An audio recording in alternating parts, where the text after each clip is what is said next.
March 7th is an emanator. For being the poster girl for Honkai Star EL, we really don't know much about March 7th. Well, to be fair, she doesn't know much about herself either. We do know one important thing about her past. She has a very deep tie to the Remembrance because they were the ones who wiped her memory. But that's all going to change very soon, as traveling to Amphoreus seemed to have caused a reaction that will change her back to what she originally was, the Emanator of Remembrance. So today we'll be answering the question that's been around since the beginning of Honkai Star EL. What is March 7th's past? What is her ties to Amphoreus, the Titans, and most of all, why did she lose her memories? But before that, you probably know that Castress is coming out soon, and if you're like me, you're probably pulling for her too. And if you're more like me, you probably need a little help in the form of top-ups. And that's where the partner of today's video comes in, LootBar GG. LootBar GG finds the best possible prices for you, giving you big discounts on the original price. I have personally used and tested LootBar GG and it has saved me money on my rolls. So if you're looking to top up for any of the upcoming characters in Honkai Star EL, Genshin, ZZC, or any of the other plethora of games that LootBar covers, click the link below to save up to 21% or more on your chosen game. First time users get an extra 8% off as well. Thank you so much LootBar GG for being the partner for this video.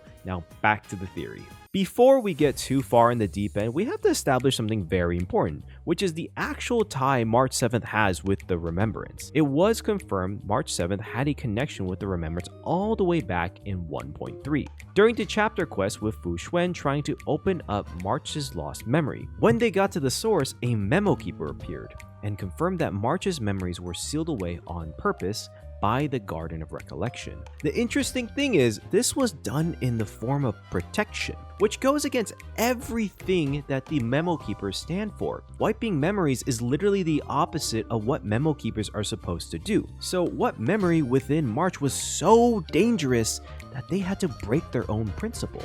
Remember this later because this is going to be really important later in this video. But for now, this establishes that March in the past was close enough to the garden that they protected her from possibly dangerous memories. On top of this, all of her powers and abilities also have ties to the Remembrance. The 6th-phase ice that March uses looks a lot like Fuli's body, and not just in appearances too. It's been established that the Remembrance is supposed to be represented by ice. The old Remembrance buffs from the simulated universe all had to do with freeze, and to be honest, March 7th is really the only character I can think of that you can play as freeze. It's also been noted during the Penacony University story quest, Rekka assigned March to Dreamweaver Academy, and when controlling Memoria, March mentions that it's a similar feeling to controlling her 6th-phase ice, showing natural talent in controlling Memoria, in a similar way to how Memokeepers have the ability to bend and shape Memoria. Rekka would only make this recommendation if he had known that March has a connection with the Remembrance. This also confirms that the 6th-phase ice is similar to Memoria, and we know that March is able to freely manipulate the ice as well. And lastly, one interesting commonality between all currently known Memokeepers is that they are designed after occupations that record or tell people's stories. Black Swan is a tarot card reader / fortune teller, Rekka is a movie director that focuses on retelling real events, and even the Remembrance MC is seemingly a writer with a feather pen.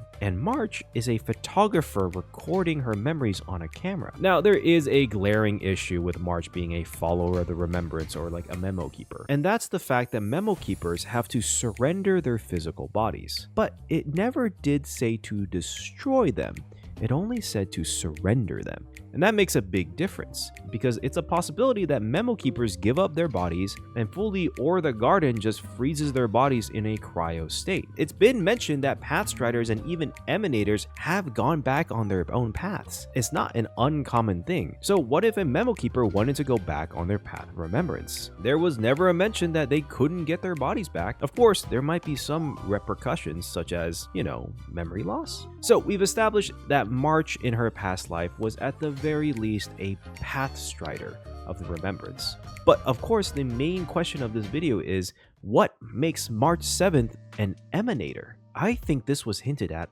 all the way back in 1.4 with the appearance of March 7th's skin. If you look at March 7th's skin, she literally looks like a princess. She even has a tiara, and she has been called Princess specifically Ice Princess multiple times. And if you look at Fully, his design is inspired by Chinese emperors. He's even wearing a mianguan, which is a hat worn by the emperors of China. So if allegorically an emperor is the Eon, well, what would be the princess? Probably the closest would be an Emanator. And as I mentioned before, I don't think it's a coincidence that March's 6-phase ice looks a lot like Fully, because it might actually be the closest thing to Fully's actual body.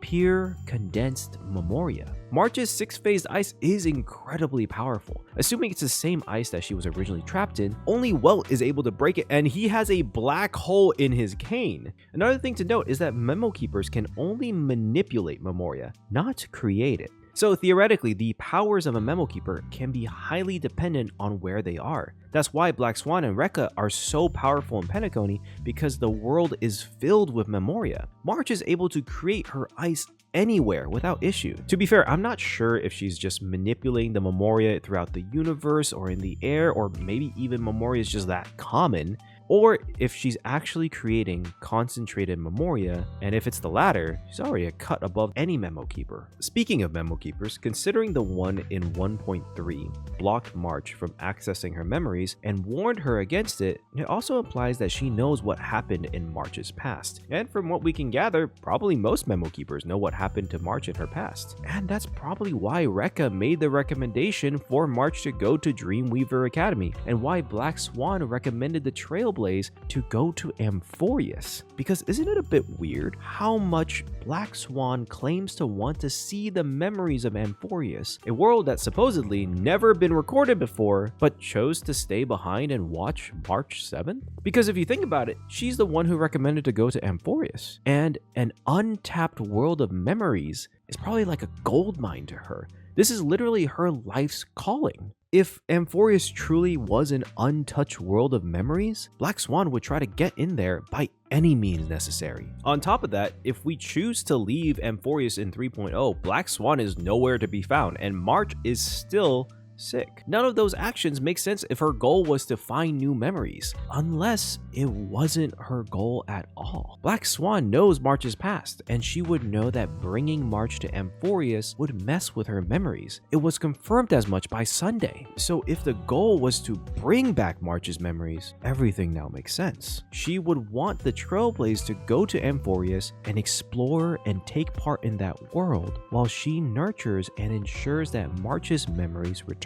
Because Black Swan knows that March has a deep connection with Amphoreus, and this is the only way to bring back the Emanator of Remembrance. The biggest evidence of March being an Emanator is actually on Amphoreus, when it was implied that March 7th is the mother of the Titans. Back in 3.0, when we first met Orynyx, she was very much against the flame chase and would not lend us her aid until the Trailblazer pulled out March's camera. At that point, Orynyx then stops and calls out for her mother, and we do know it was specifically March's camera because the game writers made it very, very obvious. And the answer to Orynyx's riddle about what weighs more than the fate of the world was March's camera, her memory. Because if March created the Titans, then in a very literal sense, her memories carry the weight of Amphoreus. It's noted that Orynyx specifically tasked Mem and the Trailblazer to go find Mother. So Orynyx was not referring to the Trailblazer,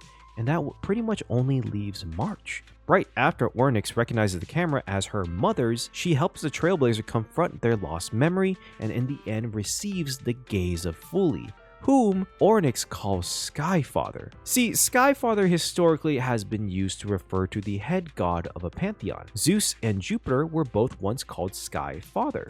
So it's a term of reverence, which 100% confirms a direct connection from the Titans to the Remembrance. On the other hand, I believe March being mother actually means creator. She is the mother of the Titans, and the Titan revere Fully because they were created by March. That means by association, March has a direct connection with Fully. And when I say mother of the Titans, I don't just mean Orynyx or the Fate Titans.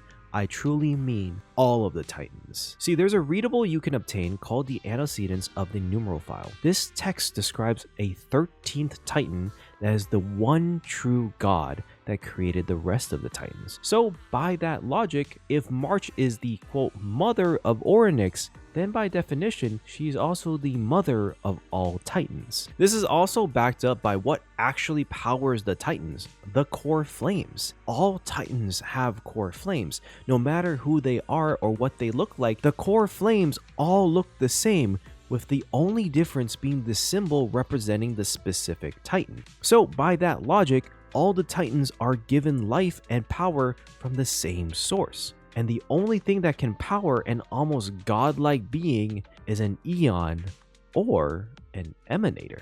I mentioned this before in a previous theory, but there is an example of this exact power: the Stonehearts. Diamond created the cornerstones, each with the authority and power of an emanator of preservation. And I think March created the core flames in the same way, giving each of them the authority of an emanator of remembrance. I would argue that the Stonehearts at full power probably have similar capabilities to that of the Titans or the demigods. So if Orynyx's words are true, and March is the mother of the Titans, then she has to be an emanator. Because outside of Fully themselves, there would be no other being strong enough to create the Titans, and by extension, Amphoreus. Amphoreus itself has been hinted to be a simulated world ever since the 3.0 trailer. The Black Tide furthers this theory by causing the environment in Amphoreus to glitch like a game world, which actually makes sense for the Remembrance, because the end goal of Fully is to recreate the universe after its destruction using the memories that have been collected of this world. It would then make sense that they would at least try this first, because Fully and the Garden really only has one chance to get it right after the world is destroyed. And so, as the emanator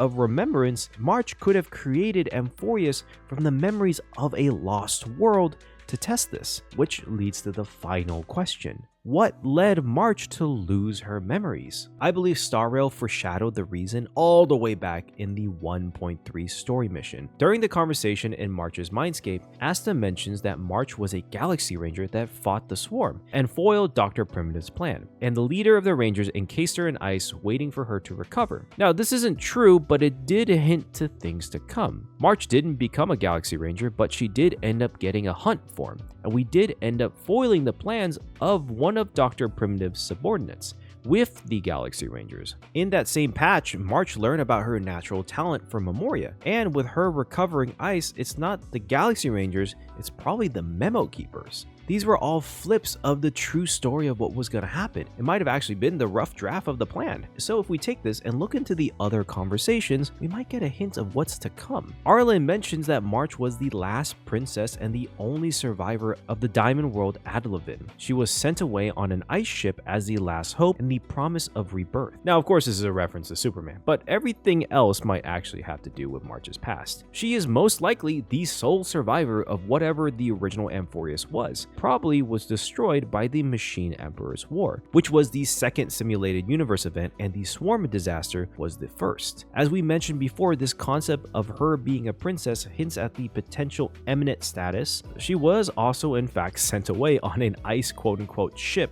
by possibly Fully, and the rebirth would be her creating the simulated Amphoreus, which is a literal quote rebirth of that world. Or it could also mean the genesis that the Chrysos heirs are aiming for. And finally, with Herta, she mentions that March was an Eon, and the Eons have no past because they're dictated by their path, but lost her authority of the Eons. March wasn't an Eon, she was most likely an Emanator, but according to my theory, she was the creator of Amphoreus, and the Titans make her a godlike figure. And she did lose the authority of an Eon, being Fully, due to her memories being wiped. Now, this next part is going to be pretty speculative, but with all the information given and maybe some of my own past theories, I think I could put together a pretty good idea of what March 7th's past could have been, how she lost her memories, how she got frozen in ice, and most of all, why did she create Amphoreus? So now let me tell you all a story. March 7th was originally from the Laurel Wreath Galaxy,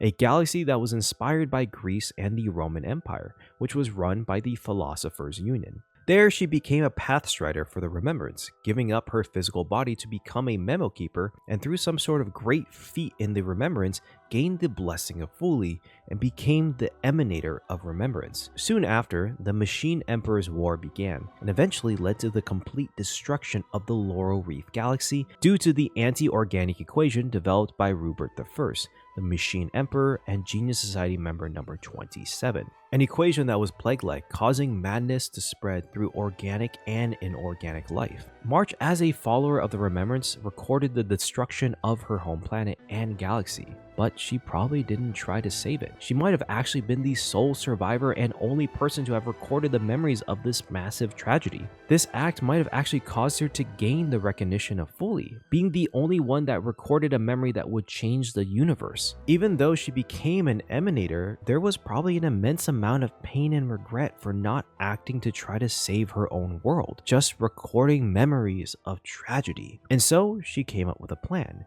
Using her status and power as an emanator, she created a simulated world based off of her memories of the Laurel Reef Galaxy under the guise of testing Fuli's end goal, which is to recreate the whole universe from the memories after its eventual destruction. And she called this world Amphoreus. She created 12 Titans to create and watch over all life in Amphoreus. These 12 Titans were based off of eons that were around during the Machine Emperor's War, and probably wanted to exclude some of the more destructive ones like Ouroboros. To ensure her Titans had sufficient power to cultivate and protect life, she created 12 core flames that held the authority of Remembrance in a similar fashion to Diamond when he created the cornerstones that hold the authority of preservation. And thus, March recreated her old world and hoped for a happier existence for its people. There was a major flaw though. Since the world was created by March's own memories of the Laurel Reef Galaxy, then she would have accidentally recreated the anti-organic equation that destroyed the Laurel Reef Galaxy. See, the anti-organic equation is different from other plagues, as it takes effect in the mind and memories. March might have been affected by the equation, but might have been fine since she's an emanator of Remembrance, so she has full control of memories. The problem is when she created something from those infected memories, and I think you guys probably understand what I'm getting at here. The Black Tide is March's memories of the anti-organic equation, and the only way to supposedly cure it is to wipe clean the memories of the time period of the Mechanical War. And so, in order to slow the spread of the Black Tide, March wiped her own memories. But before doing so, she created a self-insert character in her simulation with the rest of her remembrance powers, Cyrene, who would then become the watcher of this world, so that this time in this world she could actually take part in saving her world. And so with the help of the garden, she wiped her memories and cast out her real body, the one inside the six-phased ice. Thousands of years later, the Trailblaze finds her, saves her, and now she lives a life as a trailblazer. And that's my speculation of March's past. This to me would explain a lot of the mysteries around Amphoreus. How does Amphoreus have a similar language and devices to the rest of the universe even though it never had contact with the outside? It's because it's a simulation from the memories of a real place that existed and connected with the outside world. What is the Black Tide? And if it's the anti-organic equation, how does it still exist? It's because the Black Tide is a memory of the real thing. They have almost the same exact effects. What are Titans and Core Flames? They are the authority given by the Emanator of Remembrance to guide the Memoria-based world. Why did Black Swan take the Trailblazers to Penacony? They needed their Emanator back. They needed her memories because she was the one who recreated a destroyed world. Because theoretically, March did what Fuli's end goal was, but only smaller. Because if Fuli recreates the universe after its destruction based off the memories that were collected by the Memokeepers, and it ends up destroying itself, then there's an inherent problem. What is Cyrene's connection with March? She was March's self-insert in her simulated world so she could actually take part in saving her home world. She could also be like a watcher or a guide for the world as well. And finally, why did March lose her memories? It's because she wanted to give Amphoreus the best chance to survive when her real world couldn't. Losing her memories slowed the growth of the Black Tide, and even she couldn't completely get rid of it because she would have had to destroy Amphoreus as a whole. It's slowed to the point where it's taken 1,000+ years to get to this point. To be honest, in my opinion, this story matches the type of tragic character that Hoyo likes to write. Someone who experiences tragedy but lives with irony. An emanator of remembrance, the literal keeper of memories, is forced to forget everything. What the Memokeeper said all the way back in 1.3 wasn't a lie. Her past is literally an illusion because she made her past into a simulation. They were right when they said that this was all for protecting March. Reaching her memories in an unnatural way could have led to the destruction of Amphoreus and having to live with the guilt and pain of seeing her homeworld destroyed twice. And that's today's theory. If you made it all the way here, thank you so much for watching. I've been sitting on this theory for a while, and it's great to finally be able to get it out before the anniversary patch. If you like these types of theories, then consider liking and subscribing. And as always, let me know your own thoughts and theories down below. If you agree or disagree with me, and if you do, then let me know why. And with that all being said, peace.